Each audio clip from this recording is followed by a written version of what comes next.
Yeah. Hey, world. What's happening? Hope everybody's doing good out there. This is the Real Resilience Talk podcast. And I am coming to you from the land of America. I'm just hoping everybody's having a decent summer. It's been one of highs and many lows. A lot of losses this summer. A lot of great people no longer with us in the flesh here on this planet, but we got to keep on moving forward. That's what we got to do. So I don't want to start off on a somber, sad note by any means, but just rest in peace, rest in victory to all of those who we may have lost in this last few months. That's both personally and yeah. So I'll leave it at that and just try to count on the side when it comes to grief, on the side of gratitude that I had the opportunity, or we had the opportunity, to know these people. Not so much that we don't get to see them or have them in our lives every day anymore, but that I, in some cases, was fortunate enough to be with them while I had them. And a lot of people didn't. So it's trying to contrast, or trying to flip, on the side of the head, flip it upside down as far as how grieving goes. Feel fortunate and blessed to have known these individuals and to say I love them and I know that they loved me and etc. But grieving, like many things, it takes a process. It takes time, and there's no expiration date on it. So I like to always say we never really get over it, and I got that from the great General Neller's letter he released a few years ago, that we never get over it. He put it in quotation marks, and I've read it off of here a million times, but sometimes it's not just a person. It could be a place, it could be a thing, it can be a time in history.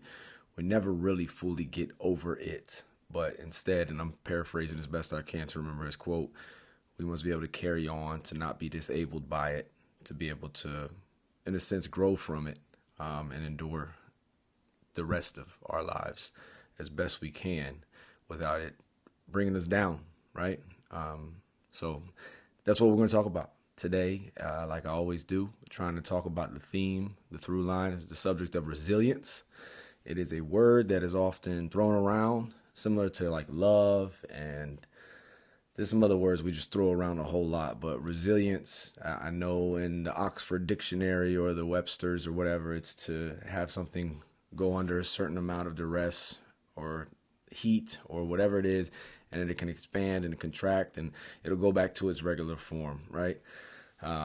It can endure the situation, right? I look at it more in the human sense for me, of that we can take a situation and not just maybe have post-traumatic stress disorder from it or have trauma from it in a negative sense, but that we can take that lesson, take the L, as I like to say recently. It's not a loss, but take that lesson and hopefully turn it into a blessing, or take it as fuel and use it to keep us going.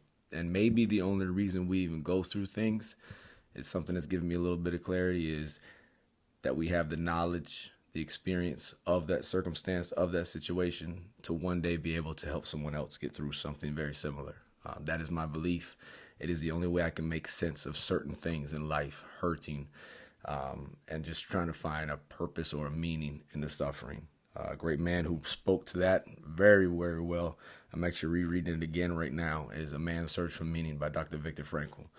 I put like this: if that man can find purpose and that man could live to strive on after what he endured, I think the rest of us can too. Now, that's not to compare in the negative sense, or compare mine or yours or his or somebody else's to his trauma and all that kind of stuff, but it is to appreciate the gravity of the weight of what he was saying in there. And I'll leave that to you if you want to look him up. But Dr. Viktor Frankl, A Man's Search for Meaning, one of the most life-changing books I've ever read in my entire life. So, look, it may not make everything perfect. I hear a lot of time, I think we let perfect be the enemy of good enough too often in our society today, seeking perfection. But I can promise, if you read A Man's Search for Meaning, if you dig into it, look up some YouTube videos on the background of it and what he was trying to say in there, I don't think it'll make you worse. So that's my filter now. All right. I've said it before on here, and I'll say it again. Is this going to bring forth perfection? No, that's not what I look for. I look for progress. That's what I look for. Perfection is a myth. It really is, and it's driven me crazy before, and I'm already crazy enough, as y'all know if you've listened for a while or know me. But we can't let perfect be the enemy of good enough, in whatever the thing may be. So my filter now is this going to make anything worse? No? Okay, I'll try it, right? And just have that open mind, because you never know what tool can be the thing that sets you apart from where you once were and makes you better in some direction. And obviously, again, it's not going to bring forth perfection. It's just not going to happen. So we have to reasonably manage our expectations. I think that's a strong word if you look into the history of where we are right now in life, but I'll speak specifically for my American folks, or anybody that knows of America. I'm sure you do. When you look back in those documents and those founding things, and not a perfect nation by no means, not perfect setup, still ain't perfect, still trying to figure it out, right? But better than we were before in certain things, right? And progressed, right, into certain things. But a big word that comes out in a lot of those documents and a lot of those things written, even in our legal system, is reason, like beyond a reasonable doubt, right? And I bring that up because I think we're losing our ability to be reasonable. We want perfection. We want now. There's so many things that are just not reasonable, right? So we have to manage our expectations, and it takes effort on us. It's not all on you, okay? I say that a lot of times, you versus you, me versus me. It's not all on you, but when it boils down to it, you got to be able to want to be better in whatever this thing may be, this situation may be. So don't hear me wrong, like you have nobody to help you, you have nobody to support you, but somebody else can't do push-ups for you. They can't. Somebody else can't. Hey, can you go take a piss for me real quick? Hey, I'm working on something. I got to take a shit. Can you go take a shit for me real quick? It can't happen, right? Maybe bad metaphor, but or analogy, however you want to say it. But that's my point. Somebody else can't do the push-ups for you. Somebody else can't run for you. Somebody else can't eat for you. They just can't. I'm sure some people would want to eat more to make an excuse and say, I'm eating for somebody else. Quick funny story on that. My brother had passed away. God rest his soul. I love you, Chris. I love you, man. I know all our loved ones are still looking down on us and watching over us, but just one of the coolest, most hilarious dudes in the whole world. And at his service, I got up to the mic and I said, well, and I mean this, it's the reason I switched up a lot of stuff in my life, and it's a big reason why I stepped into comedy and stand-up, and just some of the things that I pursue and do now is inspired by my brother. And I got up to the mic and I said, we got to now live for him and allow him to live through us. And that was kind of like, my message, right? And kind of like now living for two in a sense, or however many, right? I'm living for more than just him per se. There's a few people that I try to live for as best I can. But after that, we went to Nana Dolly's house to have sandwiches after the service, right? And my older brother Jay, he was there, and he was grubbing, man. He kind of, he a husky. I call him the White Rick Ross, right? But I love you, Jay. But this dude was messing up some sandwiches, man. And I was like, bruh, we said we're going to live for him. We ain't got to eat for the motherfucker, too. You know what I'm saying? So thought we could take it too far. I'm just kidding. That was a funny joke. That was a funny story, but we was rolling, man. And that's exactly what Chris would have wanted us to do. So I know everyone out there is, you've missed somebody, lost somebody. I kind of opened up talking about grief, but don't just lock it all inside. Whatever the thing may be, express it. Try to think of it as, how would they want us to be, right? And I know, my brother, he wouldn't want me to walk around miserable, even though I was for a long time. And he's been gone for a little while now, but rest his soul. Blessings to those he's left behind. And we just got to keep moving on. That's what we got to do, and make them as proud of us as we can. Not in the negative sense of pride, like ego and arrogance, but in the sense of like, wow, look at you. Wow, you bring joy to my heart when I see you doing good things, So, like I said, live for them, let them live through us. And the grieving pain is a beautiful pain. I heard that in a song. Actually, stereotypically enough, by Eminem. So isn't that something? Here's me sounding the way I do, telling myself, hey, listen to Eminem. No, I'm not doing that. I'm just saying it's a good song, okay? It's a good song. Don't be trying to label me. Everybody's going to be like, you from Detroit? I ain't from Detroit. But you just told me that you stereotype me. How about that, huh? What? I represent the double sevens with the five in the middle. You understand me? 757. Double sevens with the five in the middle. I'm the opposite of Eminem, so call me a Skittle. What? Okay, so that's what I say.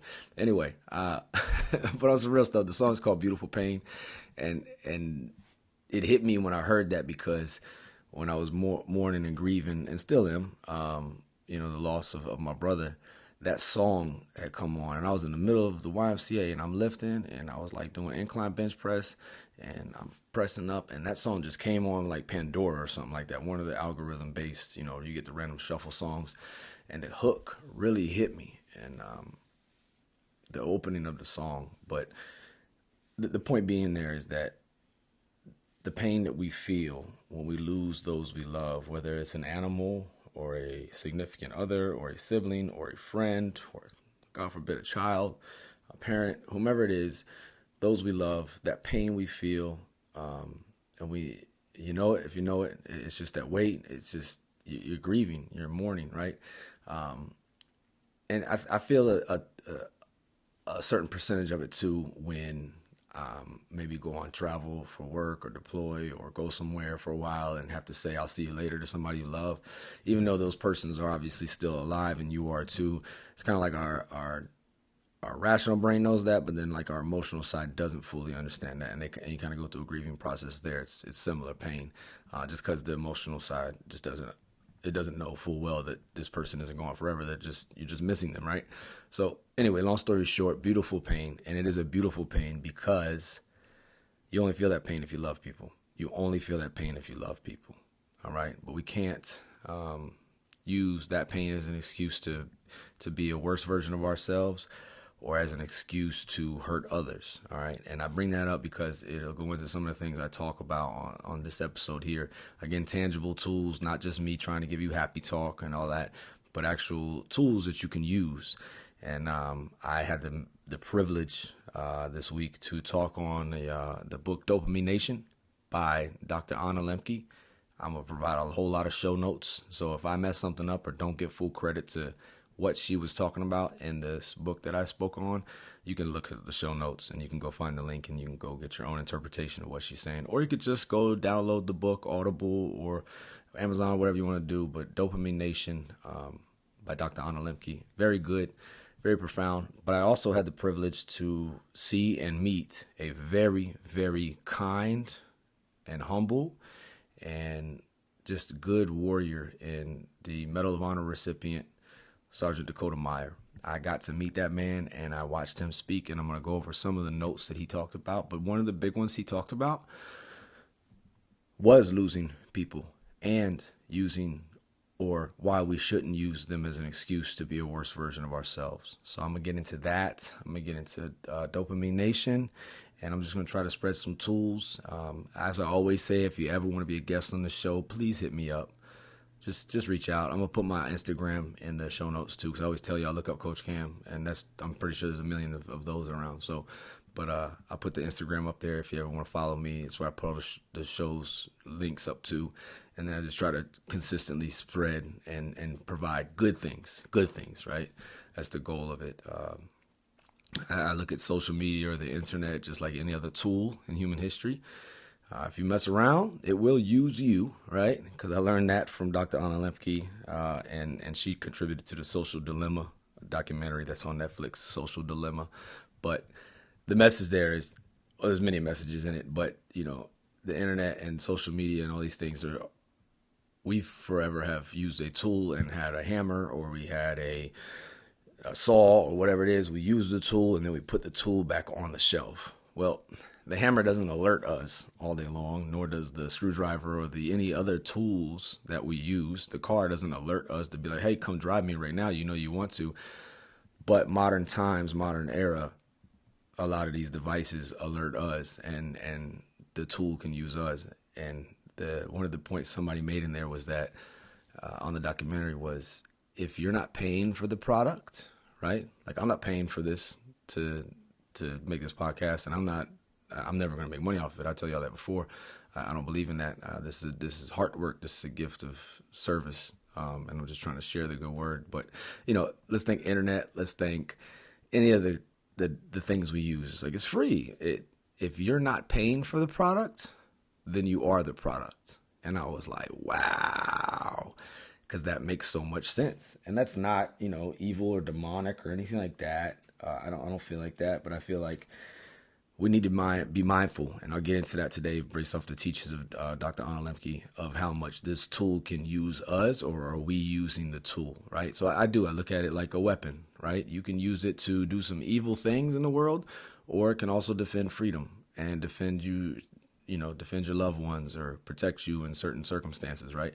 Or it could be used for bad. A car could be literally people have used it as a missile before, unfortunately, and driven into crowds of people to hurt people with it.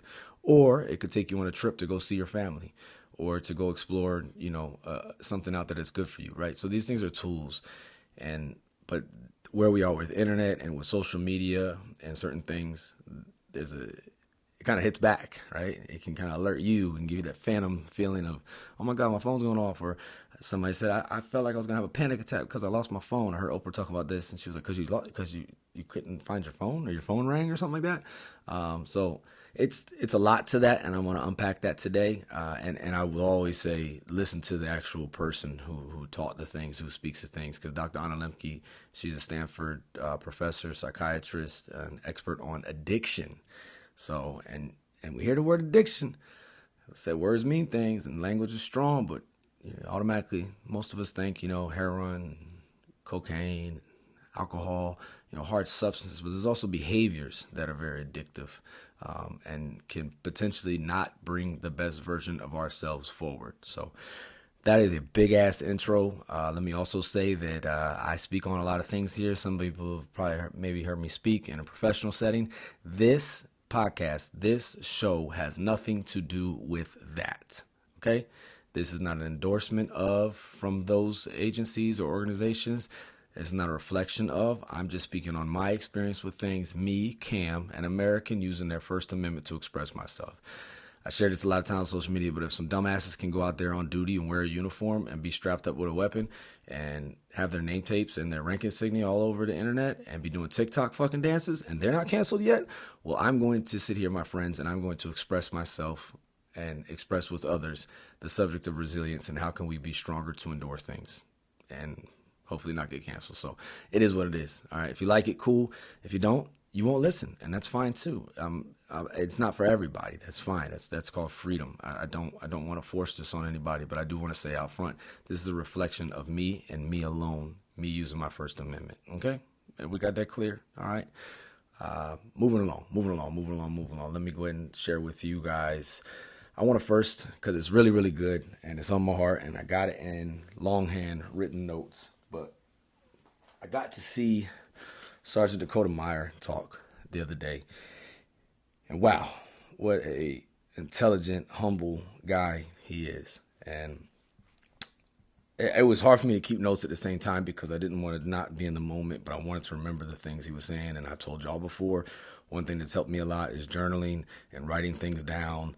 And if, there's a Chinese proverb, I think it is, the dullest pencil is sharper than my memory. I feel like that 1,000% when it comes to me. If I don't write it down, I probably won't remember it. So I try to write some of these things down. He said, starting off the gate, he said all good things, he believes, start with conversation. Just think about that for a second.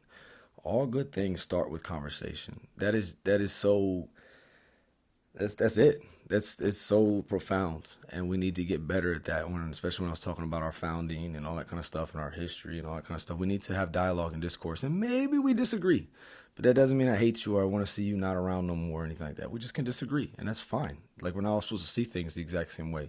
We've had some tragedies, and we've had some crazy attempts of tragedies, and obviously there was tragedies in some of the events that occurred recently in the United States, and we just can't have that. We can't have that.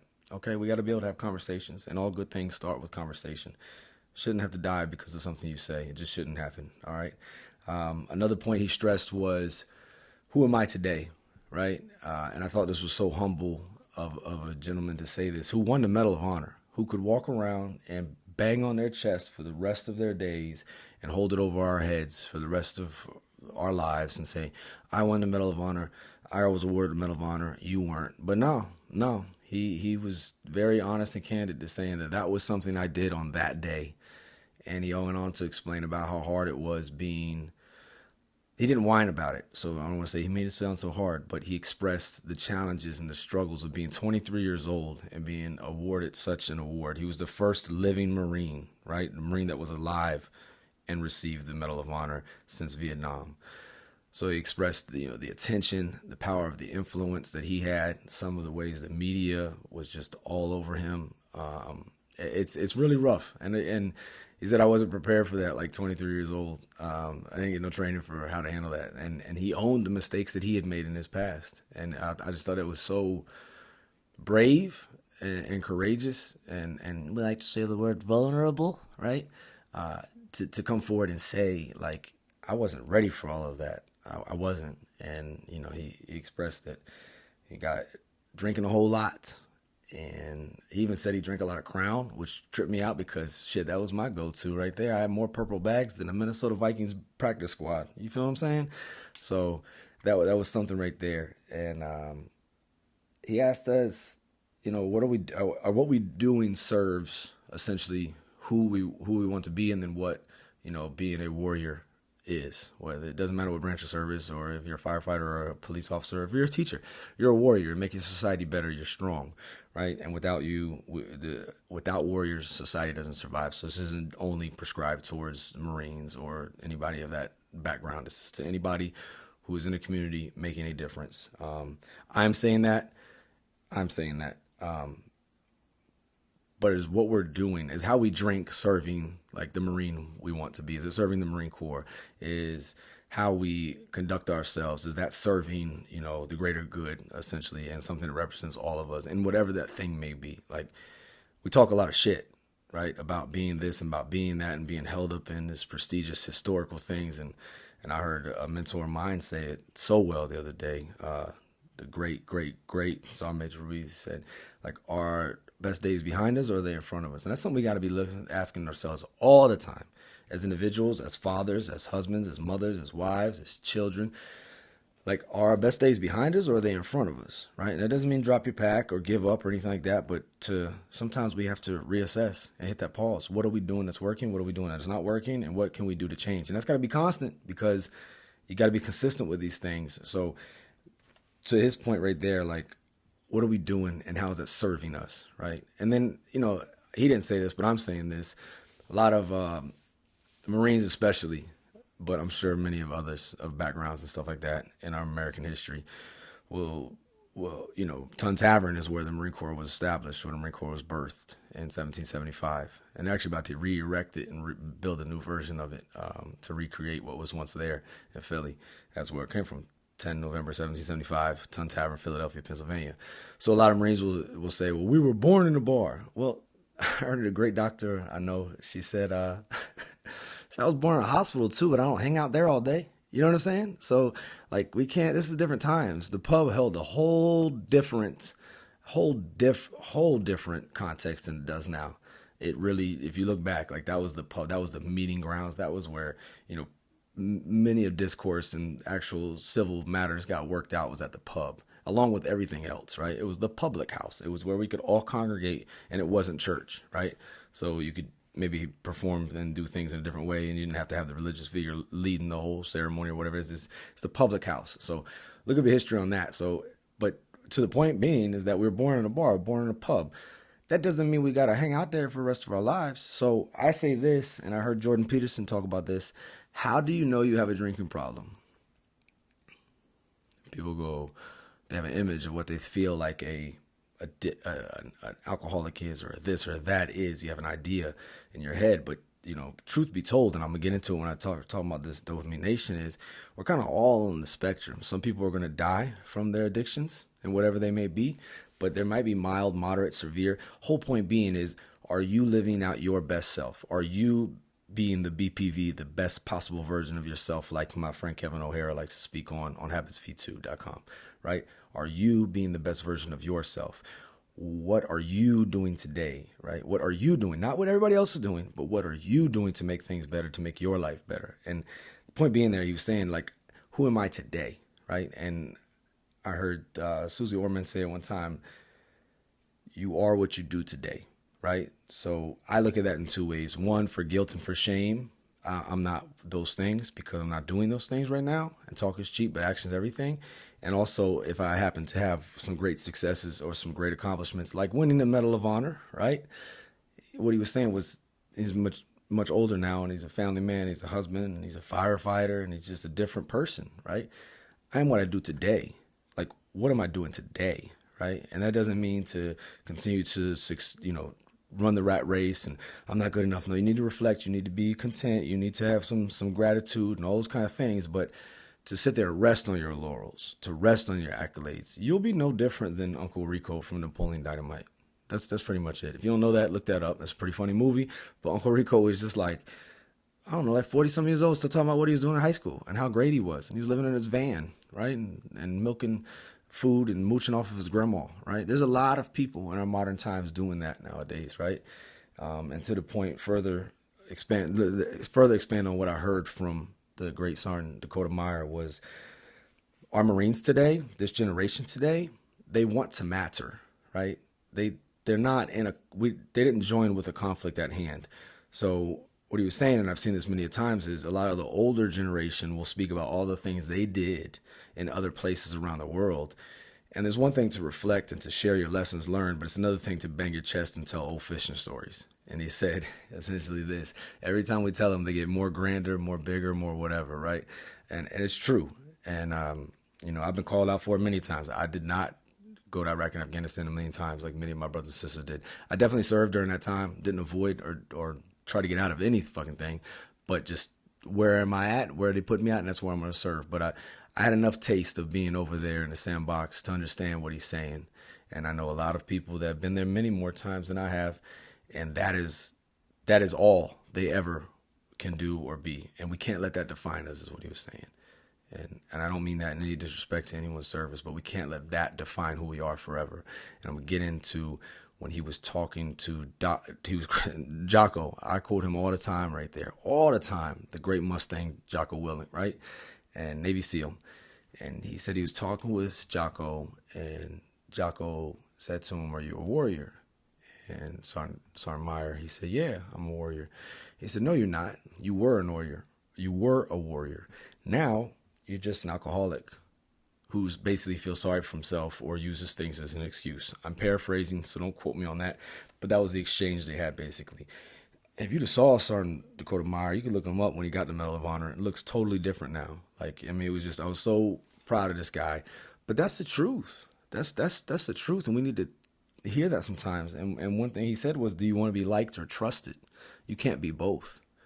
And I was like, what does he mean? I trust some people that I like too. What he was getting at, there's obviously layers to this cake. There's a context here, is that all those people that just watched him continue to drink and make a fool of himself and do silly, stupid stuff and ride his coattails, they never really told him what he needed to hear, which was what Jocko told him. You're an alcoholic. You're not being a warrior no more, right? And he even talked about how he went and he talked to doctors and therapists, and he'd use it as an excuse. And you can't say something to somebody who's lost somebody, especially friends in combat and things like that. And he would tell the therapist or the counselor, you don't know what it feels like to have your friends die.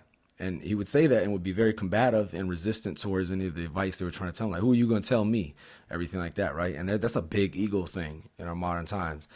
People be like, well, you don't know what I went through. You don't know this or that. And the guy he said one of the counselors or therapists essentially said this to him, yeah, I don't know what that feels like, but I know what an asshole is, and that's what you're being. And I was like, whoa. And he shared that with us, and he owned it. He owned it. That's the thing. Look up Jocko, look up extreme ownership. I'll put it in the show notes, but that's essentially what he was telling him, right? Okay, that's great. You did do these things. That's what's up. But now are you using it as an excuse, or are you using it as a way to hold you back, or is you using it as a way to rest on your laurels and your accolades? So much respect to Sergeant Dakota Meyer. I got so much respect for him. I wish I had a video camera or something to just record the truth and the honesty he was speaking. It was something, man. And if a Medal of Honor recipient can say those kinds of things, right, and can own those kind of things, well, can't we too, right? Can't we too?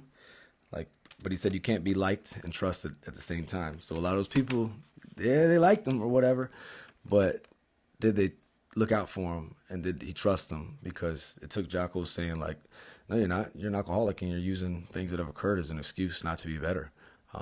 Now, there's pain, there's trauma there, and it takes a process. So that's not to downplay or dismiss anybody's any experience, right? No, not at all. But we also got to check ourselves. That's not who we are today. Like, we got to keep growing, got to keep evolving. And he also said, who do we want to be? Are we living up to that? And we can be victims of our own success sometimes. We could peak too early, kind of thing. And that's why he said with the Medal of Honor, he only wears it at funerals and at the Marine Corps birthday ball. Any other day of the week, he doesn't wear it because he doesn't want that to define everything in which who he is. And mentally, it helps him, stay hungry, stay humble, essentially, is what I took from it.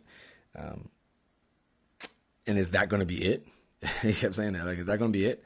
Like, is that going to be it? This is my biggest thing I ever did in my whole life. This is what's going to define the whole rest of my life. He's like, I'm 23. What now? Right? What now? So what? Right? And I think a lot of our people feel like that on a regular basis. And it's not something as big as the Medal of Honor, but maybe it's in becoming a Marine or becoming a fill in the blank or whatever it is. And then what? And then what? Right? And people can say I'm corny or I'm crazy or whatever like that, but I subscribe to a lot of what Zig Ziglar said in the stinking thinking. A lot of us have stinking thinking, and it's shitty thought processes, and it's just stinking thinking, and we're negative in our minds, and we don't fully realize how our attitudes affect us so freaking much. And for these, like, is that going to be it? That's going to be everything? That's all you ever accomplished was that, right? And that's a big thing, but we have to stay hungry. We have to stay humble. We have to stay consistent. People laugh at me, and I told you I listen to Zig Ziglar and stuff, but one thing Zig said was that, people say motivation is, corny or whatever have you, however he described it, but because it wears off. Well, he's like, you know what else wears off? But we do it every day? Bathing, showers, right? You brush your teeth today, it's going to wear off. So what do you got to do? You got to brush your teeth again, right? Hydration. You can't stay hydrated your entire life off of one day of drinking water or strong or fit or whatever the thing may be. And therapy and mental health is the exact same. It has to be a constant. It has to be a consistent thing that we discipline ourselves to be mindful of, to pay attention to. I was in a rut yesterday and just not being myself or the self that I want to be. And I was like, you know what? I haven't been reading. I haven't been consistent with journaling. I haven't been consistent with some things. So I need to get back to the things that make me, me, and help me be a better me. And I don't know what that is for you, but on this show, I try to share some things that maybe could help, right? Like term about journaling, the GGBBR. I'll share the show note link. I'll share the notes to the link in the show notes, right? So you can access that. But, how many of us, like, we need that time to reflect? We just don't know how to. I don't know how to journal. Well, if you don't know how to fish, you ain't going to know if you like fishing. And if you ain't never really tried journaling, you ain't going to know if journaling can help you, right? So, again, is this going to make it perfect? Probably not, but I'll go ahead and try it anyways and whatever that thing may be. But GGBBR, you can write it as a writing prompt for journaling, and I'll give the credit to the man. I think it's like Michael McGill. I forgot his last name. I think it's McGill is his last name, but I'll put an article in the show notes to where he breaks down what these things are. But essentially, you start off with one sentence or one thing writing down that you're grateful for. That's one G. The next G is something you did good today, whatever it may be. So it's a little bit of self-praise, not, pumping up your ego or not like that, but like, what's something you did good today, right? And then B is what's something you did bad? What's something you could take back? Maybe it's a few things. I don't know. Write that down. The next B is how can you make that better? How can you adjust things to where you can make whatever the thing is better? And then R is reflect. Just put all that together and see what sentence comes out. Now, after that, it's kind of like a writing prompt because then it will prompt you into writing more because you've gotten to a point of reflection. You've gotten to a point where the juices are flowing. And then you could just do like they say in the English writing and things of that nature. Let the madman go to work and just let it flow. Let it flow out. There's something you could do on your notes on your phone. You could do video journals and people do stuff like that, but there's something powerful and you can look it up. And I'm not saying this. I know it because it's seen to be true, but there's something powerful with putting if you have the capability to put in a pen, put in an ink stick in your hand and put it on paper. There's something kinetic that goes through there to where it is a better experience. You can take more out of it. But all the other things are good as well. There's nothing wrong with it. People write books on computers, on typewriters. Fine. It's good to go. Like you could do that. But there is something, if you want to get a little extra out of it, try your best to use and pen old school style. Sit there with a piece of paper and write it, okay? GGBBR, to reflect, okay? And who am I? Am I the good person? Am I now? That's one thing he said too. He's like, am I now? You know, it's kind of like an identity thing a lot of us have, especially when you've had certain titles and logos and things like that on you. I don't want to say you're stigmatized, but you could be labeled as just that for the rest of your life. And he's like, well, am I that? Because that person wasn't that good of a person in the things that person did.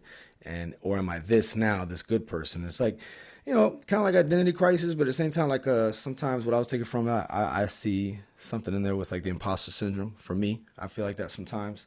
Like, why am I sitting at this table? There's a lot of important people and this or that thing. And then I hear some people talking. I go, okay, I'm going to be the smartest, but I'm not the dumbest, right? And you kind of can get your confidence to reassure you over these things, right? But it's a day-by-day process is what I'm really trying to get at. And I know I kind of went on a word vomit spiel there, but people want to matter. Your people want to matter. And we can't use uncontrollable factors like I came into this organization during a different time than you, so I'm better than you. No, I just have more experience than you, but I don't hold it over your head or brag so much about certain yesterdays and say you ain't doing nothing. Because like, we can't control what world conflicts are going on right now. We can't control when your parents had sex and when mine had sex. And like, uncontrollable factors, time, what you look like, your height, your race, your gender, probably your faith, because you were born into that in most cases. Like, all these things we can't control. We just get what we get, right? So don't use those things as a way to hold it over somebody else's head. You have a lot better experiences in having the equal opportunity going on and not violating anything and just being a good person. Like, judge people on the merit that they have today and be there for them and try to make sure they know that they matter. Because whether you are a service member now in 2024 or in 2004 or in 1904, your service matters. You matter. We need you. All of you matter. Now, does that mean you're special? No, none of us are special. Everyone's important. That's a big problem with us nowadays too. All of us. Everybody thinks they're so fucking special. Like, look, everyone's important. Ain't nobody fucking special. Ain't nobody got to treat you special, right? We are all in this together. One team, one fight. Everyone's important, but ain't nobody special. So don't, please, if you have that mentality, like, I'm so special, you need to check yourself. You need to check yourself, because we're all just human beings trying our best to figure it the fuck out every single day. So give grace, be kind, hold people accountable. One thing I've been saying recently, because it's hard on my heart, is be firm, be fair, be there, and care. Right? So I'm going to be firm with you. I'm going to be fair with you. And you best to know I'm going to be there for you, and I'm going to care. But I ain't no sucker. I'm not going to get played by you because you're going to take advantage of some kindness that I'm giving you. That's why I'm going to be firm and fair, be there and care. That's what we got to do today. And it matters. It matters, and people know if you're genuine about it, and if you're not giving them your best. And if they try to take advantage of you and things like that, that's where you need to check some things. And some people just don't like that. They don't like you're the first person that's ever called them out on whatever said thing it is. So leadership isn't always popular. It's not about being liked by everybody, but can you be effective in trying to make a person better than they were? Yes or no? Yes or no? Because that's what leaders do, right? You make a situation or the people better, or you just impact the situation or the people. Whether or not you do a good job of that is a whole other story. Right. But if you have an influence over people or a situation, might as well have good impact, might as well have good influence over it. You're there anyway. But to me, definition of leader is a person who makes an impact on people or a situation, for the good or for the bad, because there's some bad leaders too. And I'm not perfect either. And I've made mistakes and I have regrets and things I'd like to change, but I can't do nothing about that now. I can just do what I can now, right now, to be better in this moment, and then there into pertaining. And there's some ownership there, and it kind of cleans the slate. That's where it's so powerful to say you are what you do today. So way back where I started this spiel at. How do you know you have a drinking problem? How do you know you have an internet problem? How do you know you have a this or that problem? That activity is causing problems in your life, and it's holding you back from being the best version of you. That's it, right? And I'm tired of losing people. Tired of people getting to a point where you downward spiral so hard that you feel like taking your life or making a permanent decision or hurting someone else is a good decision, because you can get there real easily over time without getting things taken care of. And I'm also tired of people not being able to be their best selves, right? There's a lot of people that are just living at like a 60% output rate, right? So these things, these experiences, if not dealt with properly, it will hold us back. And then hurt people will hurt people, and then you'll bleed on others. And it's not even intentional. It's just, man, we got to try our best to be better. So if how do I know I got a drinking problem? I'm not as bad as fill in the blank, or I'm not a wino, or I'm not on a park bench. It's not like that. It's not like that. Is that thing holding you back from being your best self? Yes or no? You go from there, okay? You got to go from there. And it's the same with all these other things that we get addicted to. So one last thing that I got from Sergeant Dakota Meyer was that the oath that we take to serve has no expiration date. And I love that because I heard General Smith say that recently. I heard General Nellis say something to that effect a few years ago, that the oath we take has no caveat or expiration date. Like, it doesn't expire. Like, you continue to serve and represent whatever it is that you're serving and representing forever, right? Again, it shouldn't define all of who you are as an individual, right? And we got to continue to fill our tank by having a motivation and inspiration and having a mission and having a sense of purpose to make a difference in a positive way. We need that, especially to my veterans out there. You may think you want to run away and get away from it, but and nobody cares about you while you're in service. You want to know who really doesn't care about you? The outside world. That's for sure. It's every person for themselves in a lot of cases, unless we build a certain environment, unless we sow into our community and we build that tribe that can take care of each other. But we got to continue to serve in some way, shape, or form. That doesn't mean you have to be carrying a rifle or wearing a uniform. You could be serving as a teacher. You could be serving as a volunteer, working with kids, working with animals, SPCA. There's so many ways to volunteer and to serve and to give back. I mean, last episode we heard my man Ryan speak on, he washed headstones at veterans cemeteries. You know what I'm saying? Like, that's so deep. And you can listen to that episode 41, I believe that was. I'm losing count now at this point, but that's a good thing. But I want to stay on message. All right, so thinking about this addiction stuff, I actually did a presentation. It was called Finding Balance. And y'all have heard me talk about it before, but I'm a very unbalanced person. I'm very all or nothing. I'm very, I don't drink, I drink, right? I don't drink, I consume, right? I don't do anything half-assed. I just don't. I can't. I won't. So what I got to do is find the right ways to channel that. I'm not going to let that be a crippling thing in my life. But it can either be a superpower or it could be my Achilles heel if I don't manage it right, if I don't put my shit into the right directions. So now I try to put it in the good directions. ASAP, Armed Services Arts Partnership. For any of y'all affiliated with the military in any way, shape, or form, whether you're dependent, a kid, generational, or you're active duty or a reservist, or you got out, because only us and inmates get out, right? Look up ASAP.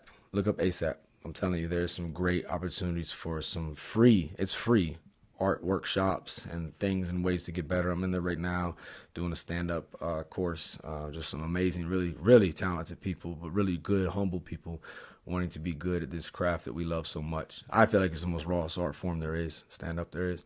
And I love it, and it helps me, and it's therapy for me. And I'm not alone in that, but I'm learning from some great instructors right now. Miss Melissa, Miss Kristen. I've learned in the past from the great Tash. I've learned from Miss Sarah. I've learned from a big mentor of mine, and Tim Lulis, man. So you can never stop learning, never stop growing. I'm still trying to figure that shit out, so I ain't trying to say I'm good at it by any means, but it is a healthy outlet for me to put my energy into. And I never knew I loved it until I tried it, right? Just never knew it. So it could be the same for you with writing or with pottery or maybe improv, or you just don't know. So why not try? And if nothing else, you'll get to find like-minded people in these organizations. So I know I try to have a gamut of people on here that listen, but I do know a good population of ours is military or those affiliated with the military. So ASAP, Armed Services Arts Partnership. I'll put the link in the show notes and you can look that up. But hey, just a good place to find healthy outlets and cool people too that are trying to, try something new or, hone in and refine the skills that they already have. And we can always get better. So we're like plants. Once we stop growing, we start dying. So keep learning, keep growing, take a poetry class, take something. You never know. You might meet somebody in there to be your best friend for the rest of your life. You just never know. But be open-minded is what I'm getting at. But I had to do a presentation the other day leading up to that, saying about how unbalanced I am and just how just out of whack I am sometimes. But the subject of it was the Dopamine Nation book. And part of the title in that book, it says Finding Balance in a World of Overindulgence, I think it is. So I named the presentation, I didn't, somebody I work with does, who's much smarter than me, named the presentation Finding Balance. And my spouse and anybody that knows me would have laughed their fucking asses off when they heard that you're gonna teach balance. Is that right? You know what I'm saying? So I can tell you how not to be balanced, right? It's pretty funny though. It's kind of like, you know, I don't even want to say a bad example, but basically I'm a hypocrite for real when it comes to the subject of finding balance. But the subject is thick. It's so thick. But here's just a few of the things I took away from it. And you can look it up yourself. I'm going to put it in the show notes. But Dr. Lembke, she wrote the book. It's a great book.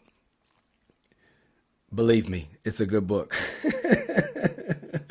But it's sincerity though. She's an expert on addiction. She studied from various different ways, but she's over there at Stanford, and she also contributed, like I said, to that Dopamine Nation, or I'm sorry, the Social Dilemma documentary. It's like an hour and a half long on Netflix, so it's good. But when it comes to what addiction is, the continued compulsive use of a substance or behavior, despite the harm it causes to self or to others. There's a spectrum there. That's a big spectrum. Like I said, the continued compulsive use of a substance or behavior despite harm to self or to others. Think about that. Think about some of the things that you do in your daily life. Are any of them falling into that category? Could you survive if you took this one thing away, right? Got to really reflect on that and kind of have some self-ownership. Because, yes, it could be you use tobacco, or you drink a lot, or you gamble or something like that. But it's also in a sense of using these smartphones as much as we use them, feeling like we aren't ourselves without them, or you feel naked, or you feel paranoid if you're not near your phone. Like, these are real feelings, right? That obviously can potentially cause harm to yourself or to others. You know, vesting all of our quality of life or our validation on likes or retweets or reposts or what other people are saying outside validation, right? That could be harmful to a certain extent. So the point she makes in this is that in our modern times, like no other time in the history of the world, human beings have such an overindulgence of so many things that satisfy us beyond what our ancestors had. So essentially we haven't evolved to be able to take in the world that we have the same way, or to most effective ways, and that in the brain, pleasure and pain are felt in the same area of the brain. They're co-located, right? So again, I'm gonna provide show notes so you can see graphics of this. You can go get her book, and it's really good, Dopamine Nation, because she put some graphics in here if you're more of a visual learner. But just think of a seesaw. And when you put something on that seesaw that brings you pleasure, let's say it was a video game, or it was checking your phone or checking your email, like, because it gives you the same effect sometimes that a slot machine can. Just sitting there hitting refresh, F5, it's dopamine. And that's a feel-good chemical, right? So as you feel that, it tips to the side of pleasure in your brain. The brain craves homeostasis, which is a neuroscience really pretty way of saying balance. So it will do whatever it can to rebalance that pleasure pain, right? But here's the thing it does. It will use to the opposite and equal of the pleasure you felt. So let's say you eat a piece of chocolate, it'll go to the pleasure side. Well, the brain's going to reset itself with dopamine down regulators essentially, and it's going to bring you to the side of pain, to the exact equal and opposite reaction of how far it went on pleasure. Well, one piece, that's okay. You might be like, I wish I had another piece. And then that's the amount of pain you feel. And then you carry on, the levels reset, and you carry on with your life, right? But if you continue to consume these things, these behaviors, these things that give you dopamine at a compulsive rate, at a point to where maybe you always can't control it. If we're being honest, that's a hard thing to say, that I actually have control over this, or does this have control over me? Over time, the frequency, the potency of the dosage, which that's another thing today in our times. You know, we think about something like morphine in the 1850s, 1800s. It's a big problem. They actually made the modern day syringe. This is crazy. I learned this from Dr. Anna Lembke. They made the modern day syringe, the needle, in a way to combat the morphine addiction that was in the time. And they thought back then that if they gave the product essentially to where it could hit the vein immediately, it would downplay, or it would positively affect and impact people's addiction rates. And anybody listening right now, like as soon as I see a needle, I don't really always think about doctor or shot. I think of drug usage in a negative way, right? That's what they thought. So that shit didn't work out too good, right? Best of intentions, but didn't obviously work out, because now we know that that is a big way that people inject heroin and so many other things into their veins, right?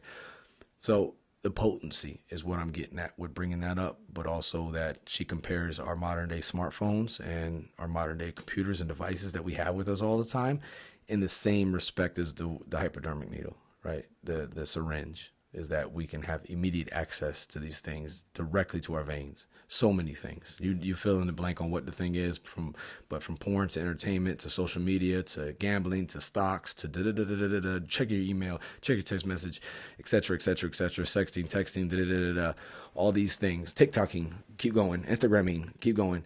All of these things, we get a direct hit, similar to the way the syringe worked. So that being said, over time, your pain balance can get out of whack to where you can't feel normal at all unless you have your said thing. And then over time, she kind of compares it to these little gremlins jump on the seesaw to bring you out of the pleasure, to downregulate the dopamine. But it'll do it so much in excess that eventually people's balance can be distorted, and people can have symptoms of depression, anxiety, insomnia, irritability, euphoria, dysphoria, etc., etc., etc. Not euphoria, but dysphoria and insomnia. All these create bad effects, right? But really, they're going through withdrawal of not having their thing. So big point there is, you think about our modern times and how stimulated we are. You think about in the 1800s, they had morphine. Okay, then we have heroin. But now we have fentanyl, to where a pencil tip amount of it can kill you. That's the potency and the frequency of the dosage. Oh, my grandfather used to farm. He used to be on the yard and he would drink beer all day.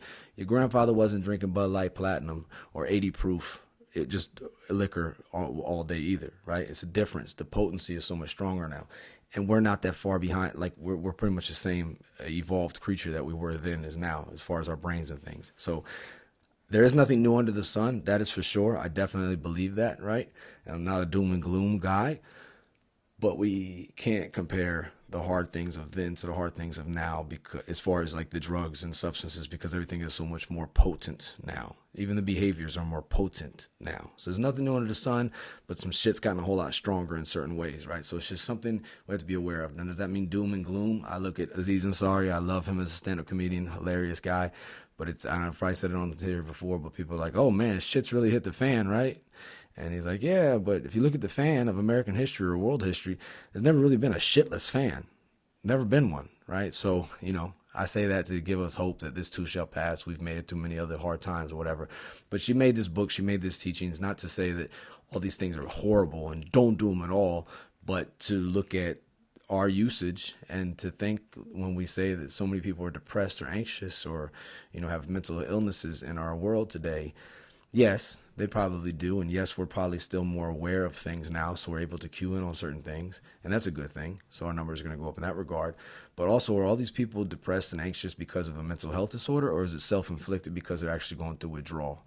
And constantly, are we all just going through withdrawal? Because it's not just, the internet and the things like that. It's so many of the things that are so potent now and create so much of a dopamine release that we are essentially addicts, but we automatically think addicts are only heroin addicts or sex addicts or drug addicts or alcoholics. It's food addicts. No, there's a lot of things to be addicted to, and we could be addicted to many things all at the same time. So what she's trying to say is that B word that I told y'all I have no really credibility to speak to, but balance. And like when people say responsible drinking, I'm like, what the fuck does that mean? Right? That's like saying normal. What the fuck does that mean? Your normal looks different than my normal. And responsible drinking for me, that don't happen, right? I might be able to get away with it today. I might be able to go ahead and, white knuckle it and drudge my way through moderation. But the whole time I'm going to be sitting there thinking about the next thing and the next thing and the next thing. And it's torture for me. So moderation and drinking responsibly for me is a myth. So the best way I can drink responsible for me is to not fucking drink at all. Because it might not be today, it might not be tomorrow, but in the next few weeks or something like that, I'm gonna Russian roulette this shit, and I'm gonna make an ass out of myself, and I'm gonna do something I regret. I'm gonna do something I can't take back. Anytime I've come close to killing myself and death by suicide in my own, it's been through drinking, right? So since I haven't drank, I haven't had those issues. I haven't went that dark. So that's to each their own, right? I'm just saying, are the things that we're doing, are they making a better version of us? Are we being who we want to be, right? A better version of ourselves. But she was on Andrew Huberman, episode 33, Understanding and Treating Addiction. Andrew Huberman, she was on that show. Dr. Lembke was, and they both work at Stanford. But I've been on this for a while, this episode. It's very, very good. And one thing that's helped me, and I've said this before on here, but no matter how far you drive down the road of good decisions, you're still the same distance away from the ditch. Think about that. So in that, I say with General Mattis, the great honorable Mr. Mattis, say complacency kills, but also as the current commandant of the United States Marine Corps says, is maintain momentum, right? So don't get complacent, because you can take your eye off the ball and you can crash into the ditch real quick. So if you're susceptible or have a negative relationship with certain things that hold you back, you got to stay consistent in staying away from these things. That does not mean you have to walk around and call yourself an addict or an alcoholic or a broken person for the rest of your life. It's just like, you just don't do that thing no more. You've got to put that into something else, right? I personally don't agree with that, saying that if I was addicted to food and if I had a food problem and I was obese, if I wasn't obese anymore and I wasn't eating the food like I was before, would I still call myself fat or obese? I don't think I would, right? So I would just be mindful that I may like this or that thing or be more susceptible to this or that thing. So my point there is, I don't want to walk around as if I'm a victim. That's my take on it, but to each their own. Whatever keeps you from making bad decisions for yourself and for your health and for those around you, hey, you do that, bro. You do that, ma'am. Whatever works best for you, all right? I'm not trying to evangelize to anybody to my way of thinking. I'm just saying that I don't choose to call myself an alcoholic because I don't drink anymore. So for me, that's not me. But it's also, I'm aware that I am susceptible to certain things. And if we're all honest, a lot of us are susceptible to a lot of things. And so that's the idea of it. We're hurting our mental health as a society because we are so addicted to the things around us, and we have no balance, and we do overindulge, and we can have a dopamine deficit in our brains, which can eventually look like we're clinically depressed or clinically something, but really we could just be going through a really bad withdrawal. But read her book, look her up. She's got some great things to talk about in there, but it all really boils down to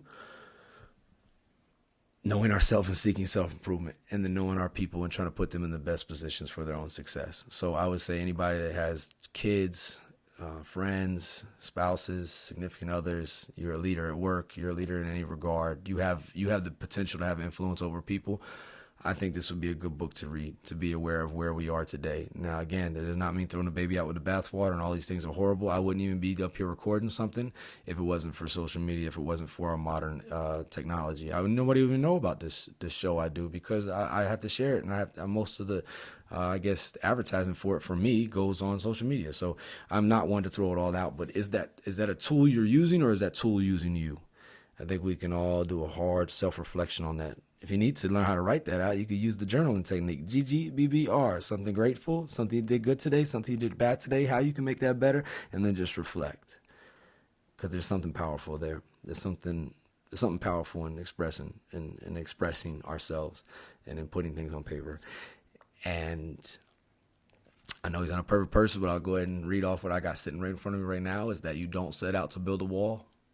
You don't say, I'm going to build the biggest, baddest wall, greatest wall that's ever been built. You don't start there. You say, I'm going to lay this brick as perfectly as a brick can be laid. And you do that every single day, and soon you will have a wall. Will Smith said that. And I think there's something very powerful there in the decisions we make, in the moment-to-moment interactions that we do, that we have. There's something powerful there. So I shared it with y'all, and just what is holding you back from being the best version of yourself, what's holding me back, right? Because as she says in that book, Dopamine Nation, like, we are used to a world of scarcity, but now we have a place of overwhelming abundance. And some of us are underwhelmed and feel like a cog in the wheel and that we don't matter, because a lot of our basic survival needs, all of them, we don't even leave our house. So I think there's something, and actually Sergeant Dakota Meyer talked about this too. There's something special about the controlled suffering together, right? You can look up David Goggins, you can look up a lot of these, great strong warrior types, but are you doing something that's challenging and fruitful in your life, right? Because if we're just sitting there stagnant, well, stagnation leads to degradation, as the great Haas has said out in Japan. He told me, Corporal Haas, stagnation leads to degradation, right? And running water never grows stale. Bruce Lee said that. You ever smelt stagnant water? I talk about this a lot of times when I do briefs and stuff like that. Stagnant water stinks. Don't stagnate is what I'm saying. Don't stop growing. Don't stop flowing. We hit our ruts. We have our bad moments, man. Trust me, I gotta work at this shit every day. So I'm not up here trying to preach or be like me. Fuck no. I'm just trying to express to y'all some things that have kind of helped me. And hopefully, because I know I'm, not the only person in the world, this may help someone else. Like that's the goal of this. I've told y'all before that I started this show because what Maya Angelou say, if you don't like something, you change it. And if you can't change it, you change your attitude on it. That's what you got to do. Or you can shut the fuck up and stop fucking complaining if you're not doing anything to try to fix something. If you're stating a problem without a solution, that's called whining. That's some good old Teddy Roosevelt 101 right there. Now, there is a time to vent. There's a time to let it off your chest and stuff like that. But if all we're doing is just pointing out the wrong and everything, and we're not trying to find a way to make anything better or contribute to it, then come on, man. Like, we got to be better than that. We got to be better than that. We got to. And, purpose and all that kind of stuff, it's hard. It's hard, right? But I've heard a lot of people say, find something that you're passionate about and try to see why you're drawn to that thing. And maybe there's some purpose to be found in there.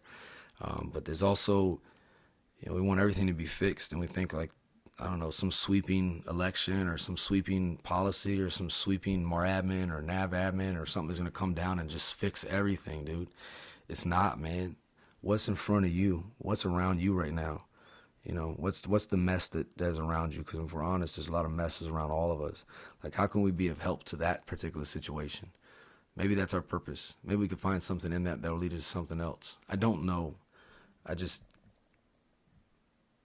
want to share with you from Dr. Viktor Frankl. He said, ultimately, man should not ask what the meaning of his life is, but rather must recognize that it is he who is asked. In a word, each man is questioned by life, and he can only answer to life by answering for his own life. To life, he can only respond by being responsible.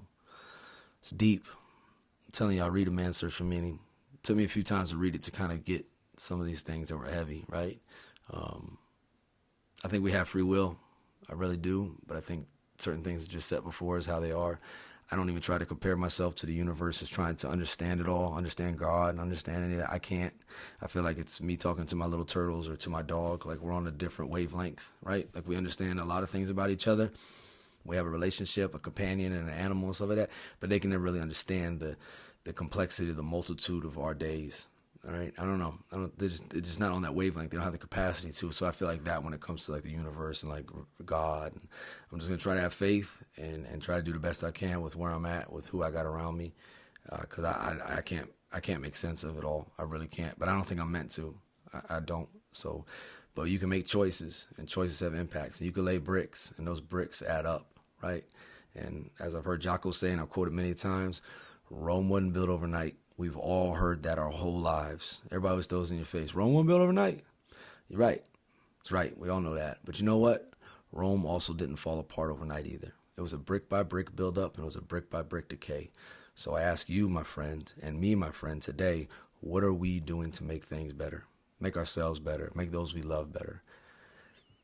If all we're doing is pointing out the negative, I don't know if that's really just making anything better, or we just being a commentator. You know what I mean? And I say that with the utmost love and grace, but how can we make things better? And just start where you're at, man. Don't let perfect be the enemy of good enough. Make sure people know that they matter. Contribute to whatever the mission is in front of you, because there is something around us that we can make better. Okay? And if you don't like something, change it. If you can't change it, change your attitude, or shut the fuck up. That's just how I look at it. But she didn't say shut the fuck up, I am. Or you attack in a different direction. That's what we got to do. We got to be water. We got to Semper Gumby, and all these things are easy to say in these comfortable moments, right? But I got to watch somebody I look up to very much. Colonel T retired the other day, and the retiring officer there had spoke and said that he saw her perform at the not so good moments. Like, everybody can do great when everything's going great. But what about when things are hard? when things are, full of friction and adversity and things of that nature. And he said that she had never buckled and never faltered, and she stayed strong through it all. And it just reminded me of Dr. King's quote on meeting trials, tribulations, and adversity. And he said, the ultimate measure of a man, of course he meant all humans, but now we speak in old school talk, right? The ultimate measure of a man is not where he stands at moments of comfort and convenience, but who are you, where you stand at times of challenge and controversy. That's when we show our measure. That's when we show our mettle. So maybe this situation is just here to teach you like another L, right? But not a loss, an L in the sense of lesson, right? I don't know if I'm right.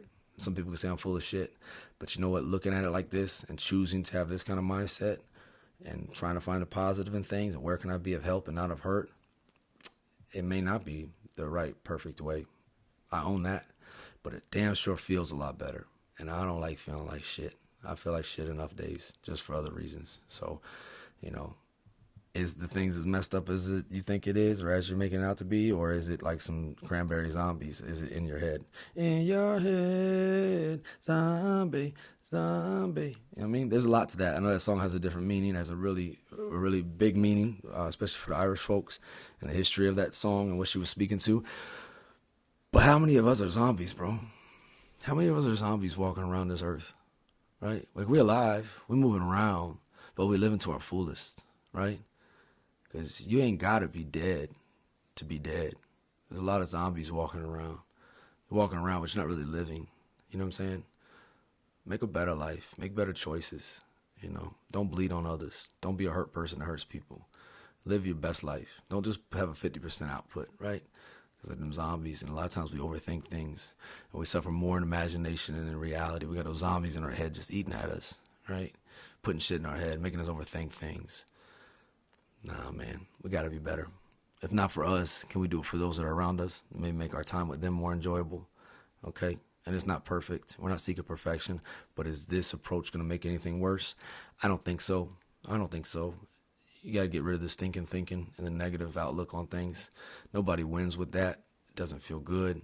It's just not it. And I'm not trying to say be naive. No, be reasonable, right? Sometimes shit sucks, but am I going to sit here and talk about how bad it sucks forever? Or am I going to address what sucks and then how can I fix this to better understand the problem? Whatever that problem may be, because they're not going anywhere. Problems are going to be problems, are going to be problems, are going to be problems. But same thing with good things. There's going to be good things. We have a free will. If we have an outlook, we can choose to look at things a certain way. Or, to be like, oh, woe is me, right? So ultimately, man should not ask what the meaning of his life is, but rather must recognize that it's he who is asked. In a word, each man is questioned by life, and he can only answer to life by answering for his own life. To life, he can only respond by being responsible. That's from Dr. Viktor Frankl. That is a very, very, very good book. All right? Look it up. I know I talked about Dopamine Nation. Look up Sergeant Dakota Meyer if you don't know what I'm talking about. Look up his Medal of Honor citation. Just amazing, right? But he is what he does today, and so are you and I, my friends. We are what we do today. So let's remember that talk is cheap. Action is everything. I talk a lot of shit, and I got to back it up. Just like Bruce Lee said, knowing is not enough. We must apply, all right? I don't want to turn on the speaker again and make it go connected to whatever. So I'm just going to roll out with no music. But, the tunes, Monchichi Rex. It's been the Real Resilience Talk, episode 42. If you ever want to be a guest, please hit me up. Please look in the show notes, my contact, hit me up. I wish y'all all the best, my friends. Make good choices. This too shall pass. Much love. Okay, I changed my mind. I couldn't leave the episode without playing the music. But shout out to Uncle Rex, to Monchichi Rex for giving me this track to use on this show. It's called Second Winds. It's a great instrumental, man. But the title says it all. Second Winds. Come back on the comeback, right? Hey, we got like 42 episodes now published. I make nothing off of this. I'll never do no ads, but I do want to say thank you to Spotify for Podcasters for allowing me to publish things on here that you put in the code and it goes to all the outlets. Connected to See, and then that's that dumb stuff. See, that's why I said I wasn't going to do that. Y'all heard that? And then the thing called me Zerjan. Look at that. What is this? What are you doing here? Siri, whatever you are. I don't know. All right, so that's why I didn't want to do that. But yeah, man, make good choices. Take care of each other. Remember, if things are going really bad, 988. If you're in trouble, call 988. If someone's suicidal, call 988. 988. 988. If something's bad, call 988. Got me? You know what I'm saying? So that's that suicide prevention hotline now that we can call, just like we can call 911, 411 for information. 988. 988. If you're suicidal, call 988. Okay? And I'll post some other resources in the show notes. The ASAP I talked about. I'll post some links to some of the videos of just some of the things that keep me going, right? But don't trap yourself in a mirror like General Zod. You look at the show notes, you know what I'm talking about. All right, much love to you all. Make good choices. Be firm, be fair, be there, and care. Thank you all for listening to the Real Resilience Talk podcast. We are sponsored by Nobody, baby. Kill.